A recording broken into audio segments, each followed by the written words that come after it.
Injil Tuhan kita Yesus Kristus menurut Matius. Dimuliakanlah Tuhan.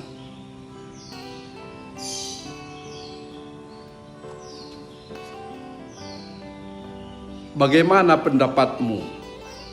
Jika seorang mempunyai 100 ekor domba dan seekor diantaranya sesat, tidakkah ia akan meninggalkan yang 99 ekor di pegunungan dan pergi mencari yang sesat itu?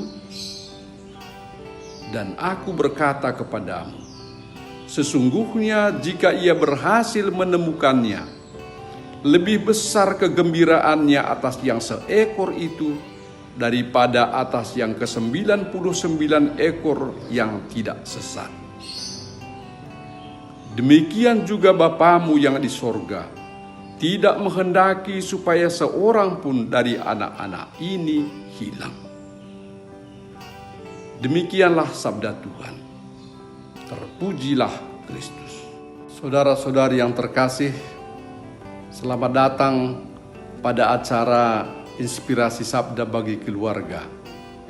Hari ini Selasa tanggal 7 Desember tahun 2021.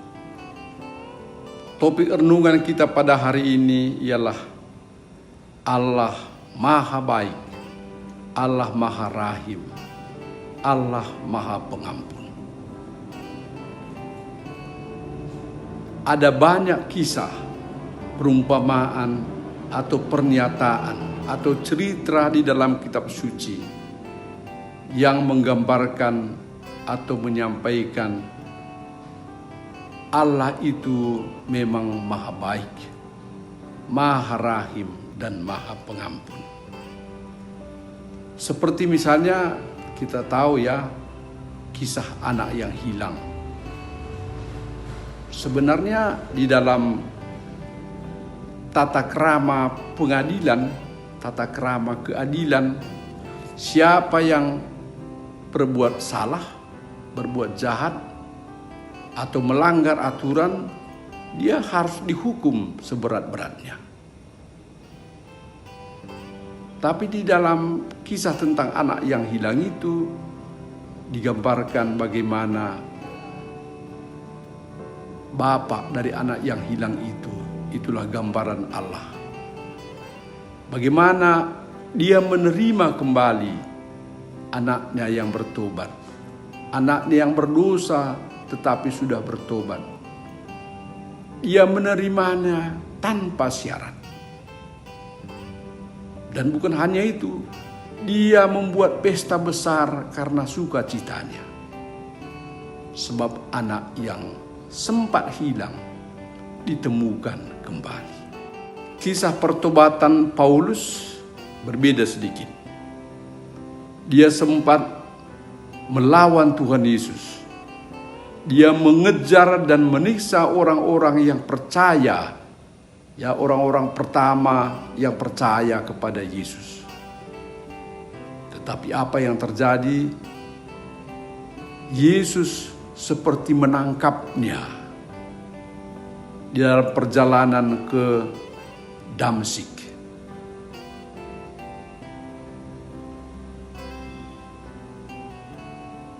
Dia yang selama ini bisa melihat seperti orang biasa, tiba-tiba dibutakan.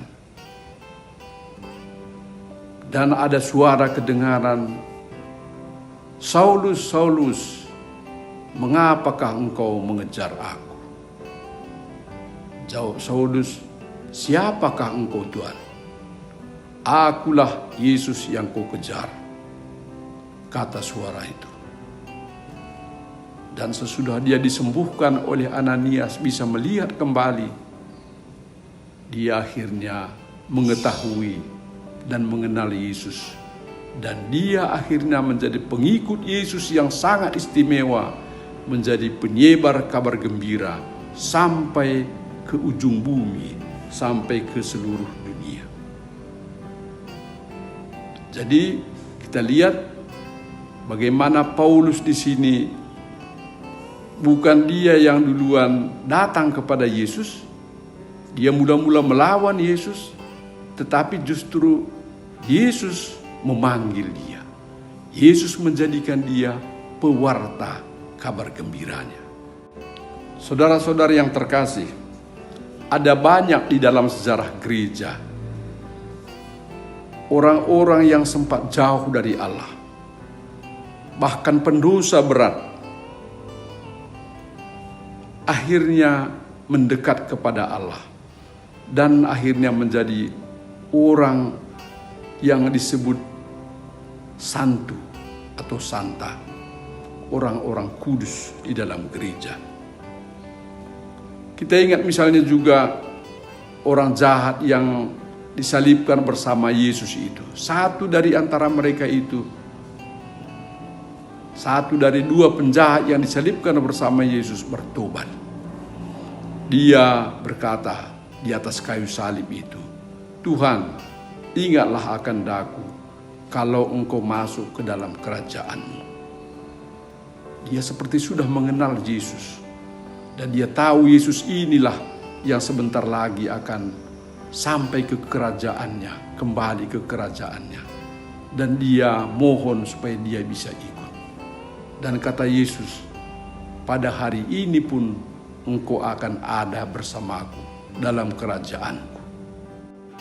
Dalam 1 Yohanes bab 4 ayat 8 dikatakan Allah adalah kasih. Bukan Allah sebagai Allah pembalas dendam, bukan Allah sebagai yang penuntut hukuman, bukan.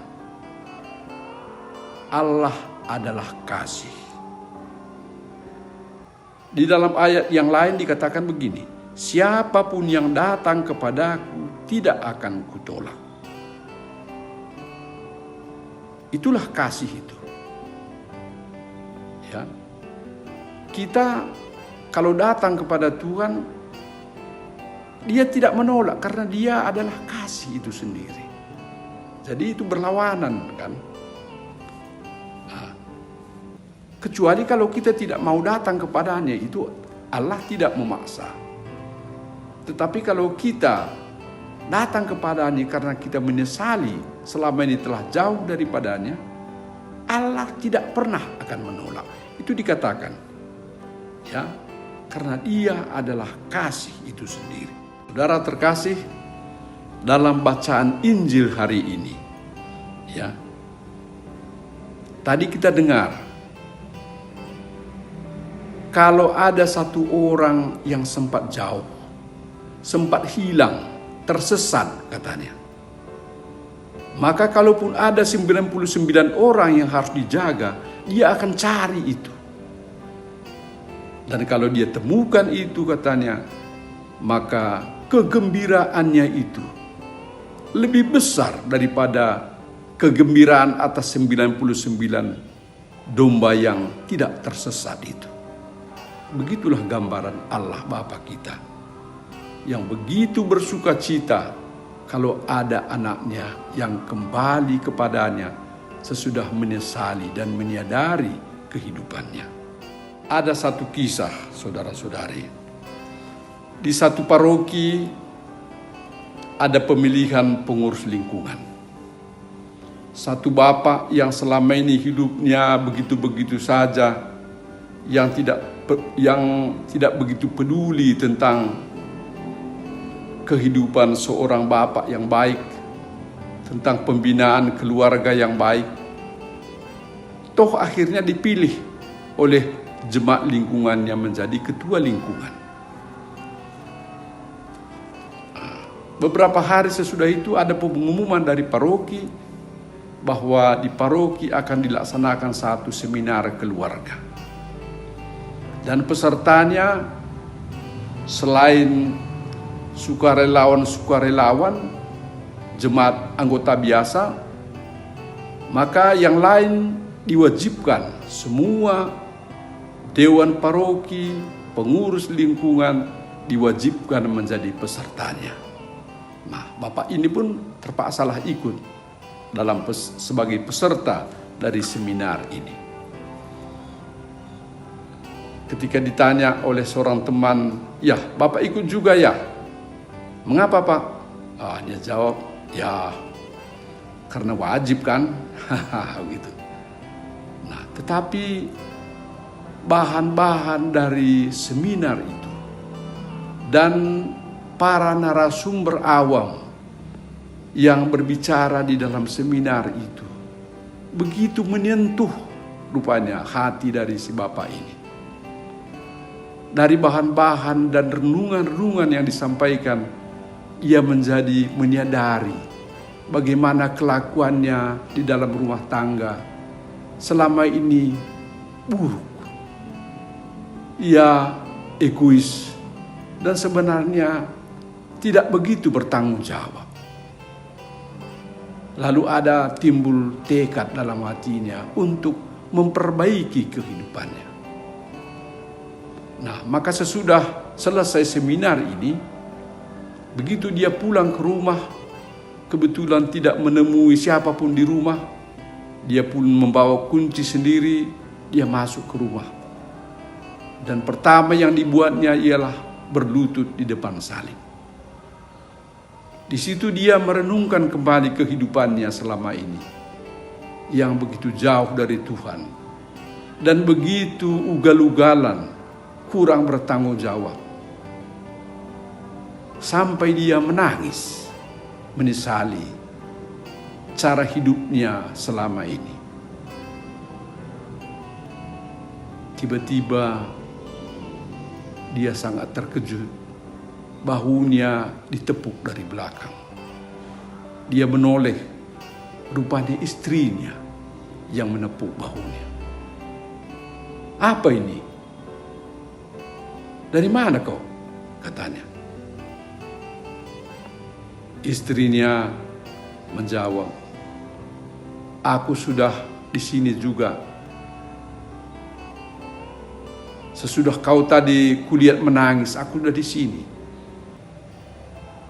Dan aku tahu kau pun sudah menyesali kekurangan-kekuranganmu. Aku pun minta maaf karena aku pun selama ini kurang menunjukkan kasih sayangku kepadamu. Kita mulailah hidup kita dengan lebih baik ke depan ini apa?" katanya. Sambil berpelukan, mereka menangis keduanya. Sesudah agak lebih tenang, mereka tersenyum dan tertawa, dan masing-masing mengatakan, "Marilah kita mulai lagi ya hidup kita ke depan dengan lebih baik." Saudara-saudari yang terkasih, hal-hal seperti ini atau peristiwa seperti inilah bisa juga kita sebutkan sebagai kembalinya anak yang hilang. Ditemukan kembali keluarga-keluarga yang selama ini ternyata jauh dari Tuhan, jauh dari harapan Tuhan, cara kehidupan mereka. Saudara terkasih, Allah mau datang membawa kita kepada kebahagiaan bersama Dia. Pada masa Advent ini, padang gurun, hutan belantara yang mungkin masih banyak pada diri kita sendiri dan dalam keluarga kita. Kita benahi itu supaya kita sungguh-sungguh bisa menemui Allah dan menyambut Dia di dalam kebahagiaan. Amin.